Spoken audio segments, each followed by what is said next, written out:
अस्सलाम वालेकुम dear friends. Start करते हैं आज का लेक्चर नंबर 10। तो जो लेक्चर नंबर 10 है वो है about conceptualization of security in 21st century.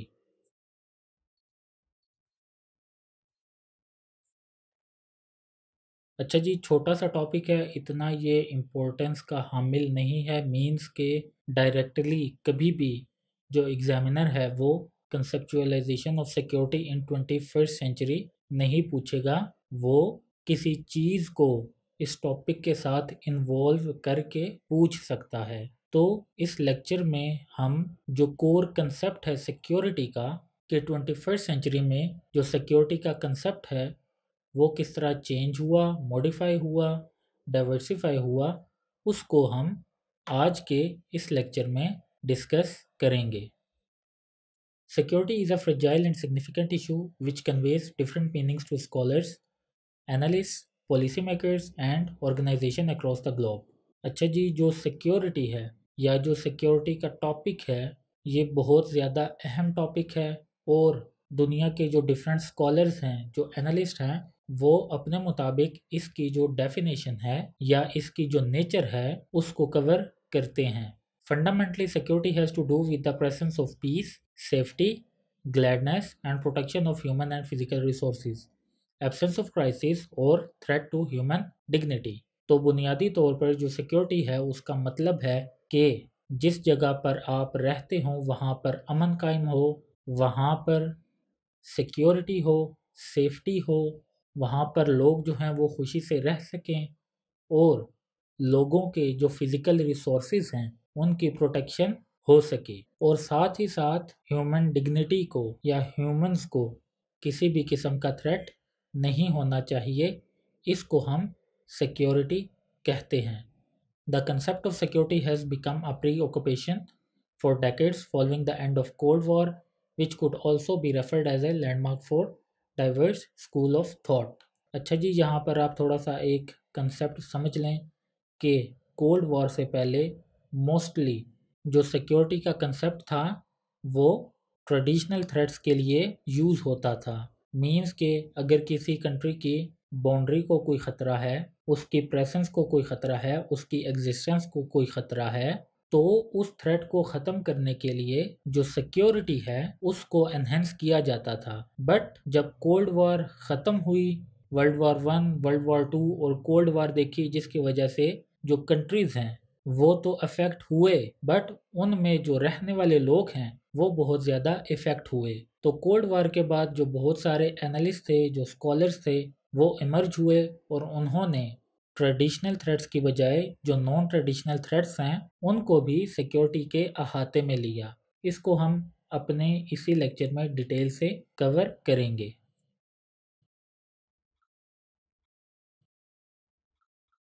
The concept of security is ambiguous as its scope expands every day. The elastic nature of security attracts different meaning and different views। तो जी, जो security का concept है वो दिन ब दिन जो है वो बढ़ता जा रहा है, जिसकी वजह से इसके हमें डिफरेंट व्यूज़ और मीनिंग्स जो हैं वो देखने को मिलते हैं। According to the position of Barry Buzan, who describes security as an ambiguous and multi-dimensional concept in which military factors have attracted misappropriate attention।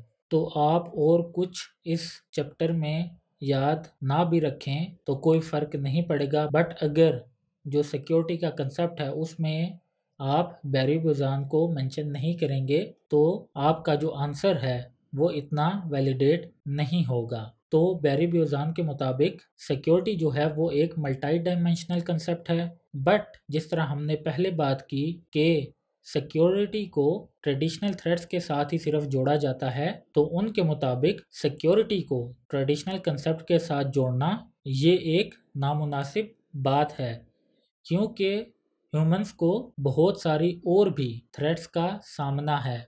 आपने रिसेंटली कोविड-19 देखा, पेंडेमिक में कितने लोग जो हैं वो पूरी दुनिया में मारे गए। तो जो बैरी ब्यूज़ान हैं उन्होंने जो नॉन ट्रेडिशनल थ्रेट्स हैं उनको भी सिक्योरिटी के साथ लिंक किया। ही elaborated any threat to survivor, it could be traditional or non-traditional।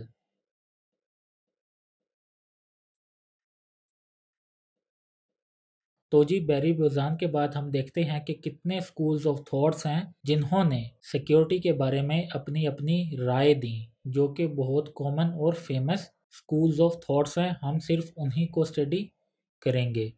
The first one is Hobbesian school of thought.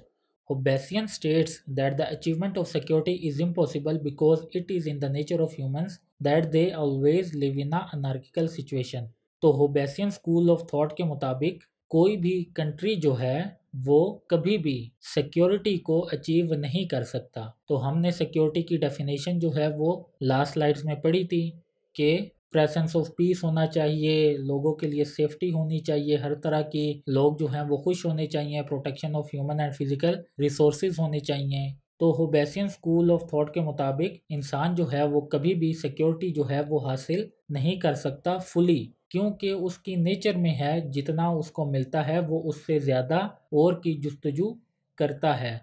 तो और की जुस्तजू करते करते वो अपने लिए और ज़्यादा जो थ्रेट्स हैं उनको भी उसे फिर फेस करना पड़ता है। तो ह्यूमंस जो हैं वो हमेशा से अनार्किकल सिचुएशन में रहे हैं और हम लोगों की नेचर ही ऐसी है कि हम लोग अनार्किस्ट हैं। तो होबेसियन स्कूल ऑफ थॉट के मुताबिक जो सिक्योरिटी है वो कभी भी फुली अचीव नहीं हो सकती। ह्यूमंस को हमेशा कोई ना कोई जो थ्रेट है वो लाहक रहेगा। The next one is Kantian School of Thought. Kantian School of Thought elaborate that not only individual security is possible but even global security is also possible. He goes totally against the ideology of Hobbes which state that security is impossible. तो अगर हम कैंटियन school of thought को भी देखें तो उनकी बात भी किसी न किसी हद तक दुरुस्त है कि जो इंडिविजुअल स्टेट्स हैं उन्होंने अपने बॉर्डर जो हैं वो सिक्योर किए हुए हैं, जिसकी वजह से उनको किसी भी किस्म का जो थ्रेट है वो फेस नहीं करना पड़ता। और अगर उनको किसी भी किस्म का जो थ्रेट है वो फेस करना पड़ता है तो वो डिफरेंट स्टेट्स के साथ कोलैबोरेट करके जो अपनी सिक्योरिटी है उसको और ज़्यादा स्ट्रेंथन कर लेते हैं। बट बात यहाँ तक महदूद नहीं है, उन्होंने इतना भी कहा है कि ना सिर्फ इंडिविजुअल सिक्योरिटी पॉसिबल है बट जो ग्लोबल सिक्योरिटी है वो भी पॉसिबल है। अगर आप यूएन की एग्जांपल लें, दुनिया में अगर कहीं भी कोई कॉन्फ्लिक्ट अराइज होता है तो यूएन जो है वो इंटरवीन करके वहाँ पर जो थ्रेट है उसको एलिमिनेट कर लेता है। तो उनके मुताबिक जो इंस्टीट्यूशंस हैं, अगर हम देखें वर्ल्ड बैंक है, आईएमएफ है, यूएन है, नेटो है, तो ये जो सारी ऑर्गेनाइजेशंस हैं, जो इंटरनेशनल इंस्टीट्यूशंस हैं, ये स्टेट की जो सर्वाइवल है उसको प्रोटेक्ट कर लेते हैं।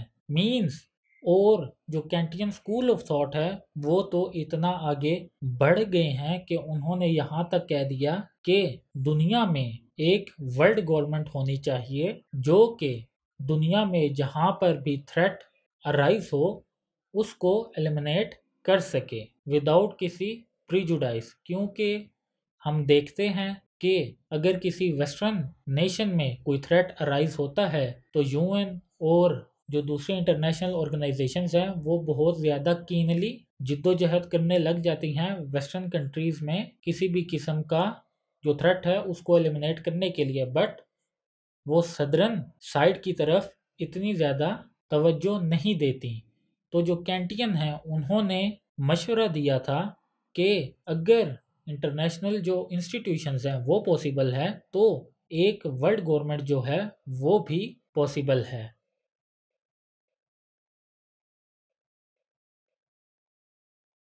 देन उसके बाद आते हैं ग्रोशियन स्कूल ऑफ थॉट्स पर। Grotian took a middle ground between the two, Hobbes and cantt.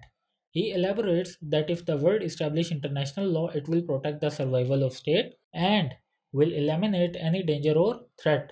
तो जो ग्रोशियन स्कूल ऑफ थॉट हैं वो मिडिल ग्राउंड रखते हैं बिटवीन हॉब्स एंड कैंट्स। ना वो ये कहते हैं कि सिक्योरिटी जो है वो पॉसिबल ही नहीं है, ना वो ये कहते हैं कि एक जो वर्ल्ड गवर्नमेंट है वो पॉसिबल है। वो एक मिडिल ग्राउंड रखते हैं और सिंपल सी सजेशन जो है वो देते हैं कि अगर एक इंटरनेशनल लॉ जो है वो क्रिएट हो जाए तो स्टेट्स जो हैं वो अपना जो सर्वाइवल है उसको प्रोटेक्ट कर सकती हैं। और कुछ अरसे पहले तक हमने ये देखा कि इंटरनेशनल लॉ ने बहुत दफ़ा जो स्टेट्स के सर्वाइवल हैं उनकी प्रोटेक्शन की है। बट रिसेंट के जो इवेंट्स हैं such as Russia Ukraine war, तो उसके तनाजुर में हमें देखना होगा कि इंटरनेशनल लॉ जो है वो इनफ है किसी स्टेट के सर्वाइवल को प्रोटेक्ट करने के लिए या नहीं।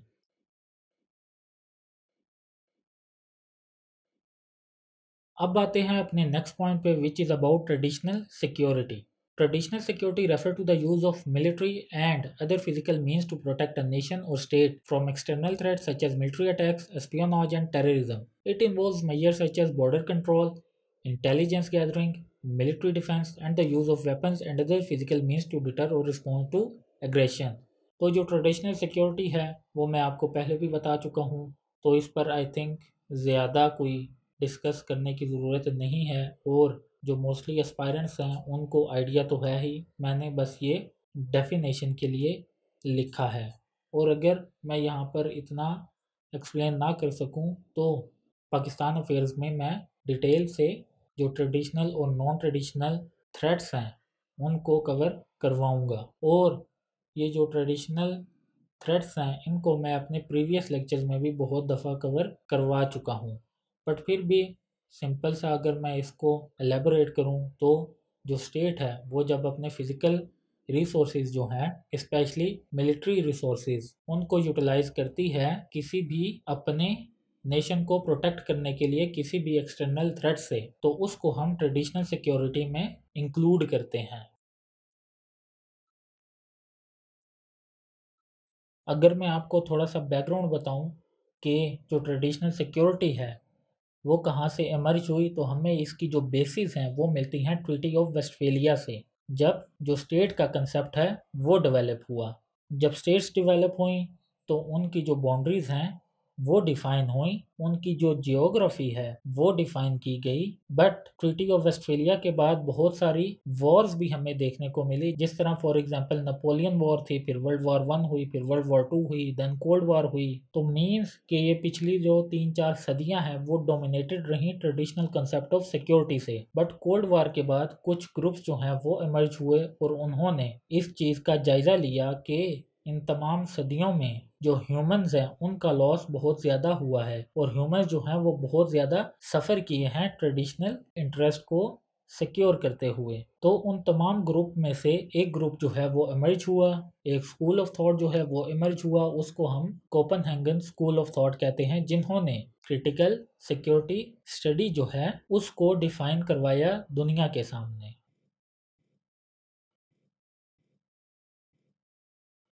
तो डिस्कस करते हैं क्रिटिकल सिक्योरिटी स्टडीज़ और कोपेनहेगन स्कूल। तो एग्ज़ाम में अगर दोनों में से कोई एक पूछ लिया जाए तो आप इसी को डिस्कस करेंगे। The Copenhagen school places particular emphasis on non-military aspects of security, representing a shift away from traditional security. It consists of 5 sectors primarily defined by Barry Busan. तो जो कोपेनहेगन स्कूल ऑफ थॉट है वो shift करता है दुनिया का focus from traditional security to non traditional security, और उन्होंने ये जो नॉन ट्रेडिशनल सिक्योरिटी हैं इनको 5 सेक्टर्स में डिफाइन किया है।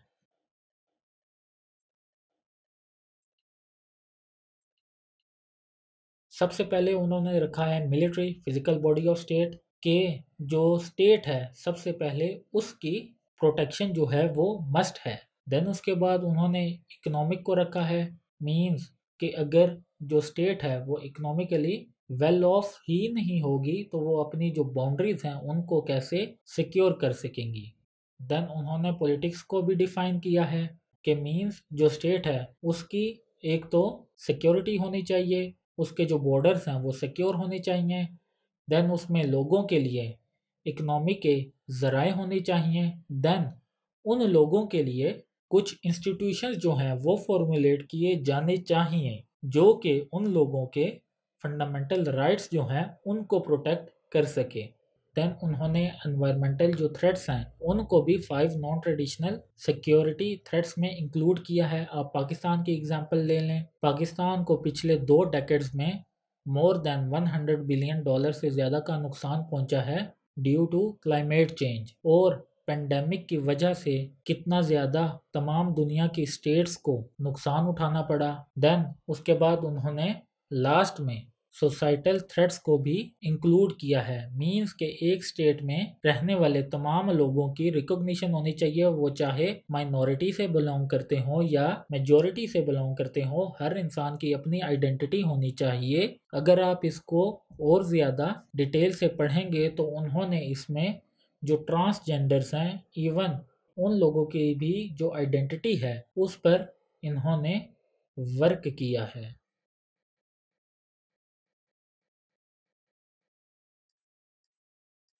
Hence, Copenhagen School has identified the concept of human security and tries to overcome the traditional security.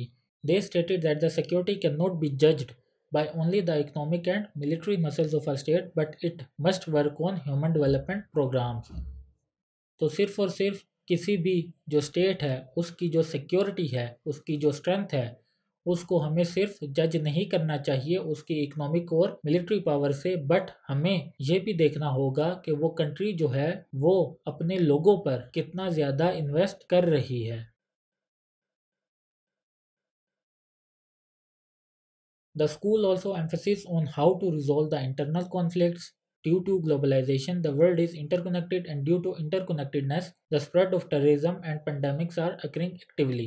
The post-Cold War period emphasizes on human resource, which led the UN to establish a concept of human security.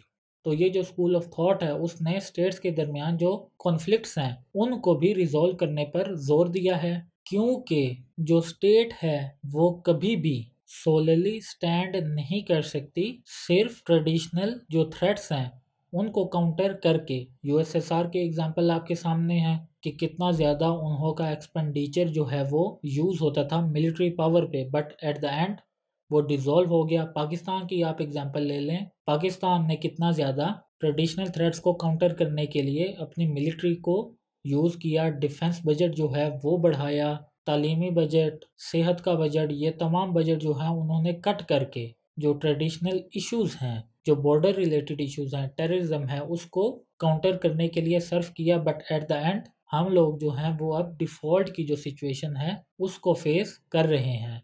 और साथ ही साथ उन्होंने इस चीज़ पर भी जोर दिया है कि ग्लोबलाइजेशन तो हुई है और ग्लोबलाइजेशन की वजह से जो स्टेट्स हैं वो इंटरकनेक्टेडनेस हो गई हैं, एक दूसरे पर इंडिपेंडेंट हो गई हैं, बट ग्लोबलाइजेशन की वजह से जो टेररिज्म है वो बहुत जल्दी अपसर्च हो रहा है स्टेट्स में, और पेंडेमिक जैसी जो वबाएं हैं वो भी ग्लोबलाइजेशन की वजह से बहुत जल्दी स्प्रेड हो रही हैं।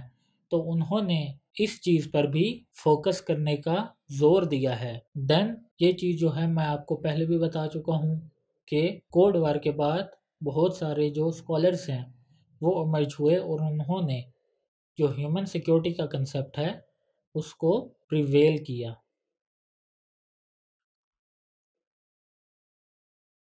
देन आते हैं scope of non traditional security पर। तो नॉन ट्रेडिशनल जो सिक्योरिटी है उसका क्या स्कोप है? The first one is it focuses on individual. तो जी ये इंडिविजुअल पर सबसे ज़्यादा फोकस करता है, ना कि सोलली किसी पर्टिकुलर ग्रुप्स के इंटरेस्ट पर। It is a multi dimensional. तो ये मल्टी डायमेंशनल है, हमने देखा ये इकोनॉमी पे भी बात करते हैं, ये ट्रेडिशनल सिक्योरिटी पे भी बात करते हैं, ये सोसाइटी पे भी बात करते हैं। इट डील्स यूनिवर्सली और ये एप्लीकेबल है तमाम दुनिया के कंट्रीज़ के लिए। मीन्स के कोई भी जो स्टेट है वो इसको इजीली अप्लाई कर सकती है और अचीव कर सकती है for the well being of their citizens.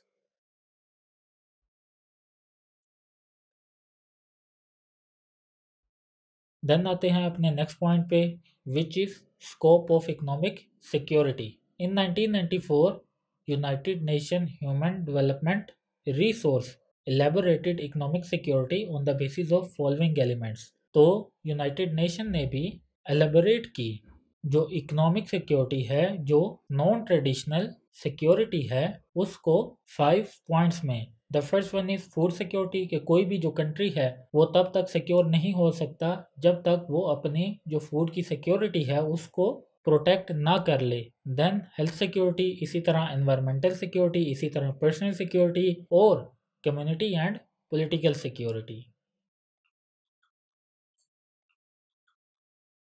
अब आते हैं पाकिस्तान पर्सपेक्टिव पर। तो पाकिस्तानी पर्सपेक्टिव हम देखें तो हमने पिछले 70 सालों में मोस्टली जो अपने रिसोर्सेज हैं वो यूटिलाइज किए हैं नॉन ट्रेडिशनल सिक्योरिटी को अचीव करने के लिए। बट अनफॉर्चुनेटली हमें बहुत टाइम बाद जाकर पता चला कि जो नॉन ट्रेडिशनल सिक्योरिटी है वो ट्रेडिशनल सिक्योरिटी से भी बहुत ज़्यादा अहम है।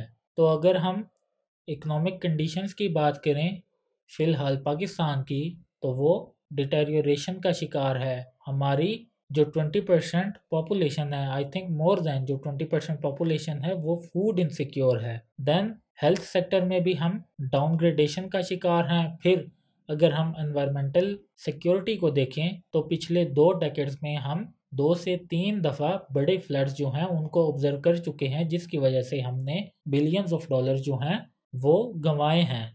देन कम्युनिटी को देखें तो जितने ज़्यादा जो राइट्स हैं एथनिक बेसिस पर वो पाकिस्तान में होते हैं वो दुनिया के किसी भी कोने में नहीं होते। इसी तरह हम पॉलिटिकल सिक्योरिटी देखें तो फ्रीडम ऑफ स्पीच जो है वो नहीं है, जो फंडामेंटल राइट्स हैं वो भी नहीं है हम लोगों के पास। और अगर हम साइबर सिक्योरिटी को देखें तो साइबर से रिलेटेड, डिजिटल लॉ से रिलेटेड हमारे कोई डाइवर्स लॉज जो हैं वो है ही नहीं। अगर कोई सोशल मीडिया पर किसी को बुली करता है तो उस बंदे की एप्रीहेंशन के लिए कोई भी ऐसा लॉ जो है वो है ही नहीं कि वो किसी भी किस्म की जो हेट स्पीच है उसको हम काउंटर कर सकें। आमिर लियाकत साहब का जो इंसिडेंस है वो मेरे जहन में आता है कि अगर हमने साइबर से रिलेटेड कुछ अच्छे इकदाम किए होते तो हो सकता है वो सोशल मीडिया बुलिंग की वजह से इतना ज़्यादा डिप्रेशन में ना जाते और उनकी मौत जो है वो ना होती। तो जी एंड करते हैं अपने इस टॉपिक को, कंक्लूड करते हैं। तो आई होप आप लोगों को सिक्योरिटी से रिलेटेड कंसेप्ट जो है वो समझ में आया होगा कि 21st सेंचुरी से पहले जो सिक्योरिटी का कंसेप्ट था वो क्या था, और 21st सेंचुरी में कोल्ड वॉर के बाद जो सिक्योरिटी का कंसेप्ट है वो कितना ज़्यादा डाइवर्स हुआ, और स्पेशली पाकिस्तान जो है उसको कितना फ़ायदा या नुकसान उठाना पड़ा। तो इस टॉपिक को मैंने इतने कंपार्टमेंट्स में डिवाइड नहीं किया क्योंकि आई थिंक इस पर डायरेक्ट क्वेश्चन जो है वो नहीं आ सकता। सिर्फ और सिर्फ आप लोगों के जो कंसेप्ट्स हैं वो क्लियर होने चाहिए। एक दो लोगों का रेफरेंस जो है वो मैंने आपको दे दिया है, डिफरेंट स्कूल ऑफ थॉट्स जो हैं उनके जो पर्सपेक्टिव हैं वो मैंने आप लोगों के साथ शेयर कर दिए हैं। तो आई होप कि अगर सिक्योरिटी से मुतल्लिक एग्जामिनर जो है वो पेपर में पूछता है तो आई होप कि आप लोग इसको टैकल कर सकते हैं। और साथ ही साथ मैं कुछ चीज़ें जो हैं वो उनको एलेबरेट नहीं करता, जिस तरह ये लास्ट स्लाइड में ही मैंने जस्ट वर्ड्स लिख दिए हैं। तो आई होप कि आप लोग इतने काबिल होंगे कि इनको अपने वर्डिंग में डिफ़ाइन इजीली कर सकेंगे, क्योंकि इतनी आपकी अच्छी प्रैक्टिस होनी चाहिए कि आप लोग जो हैं अपनी वर्डिंग में हर पॉइंट को एलेबोरेट कर सकें। आप कहीं से भी वीडियो देखें या कुछ भी पढ़ें उसको अपने ही पॉइंट में अपने ही वर्डिंग्स में लिखें, ताकि आपको लास्ट टाइम तक वो वर्डिंग और वो जो पॉइंट्स हैं वो आपके जहन में बैठ जाएं।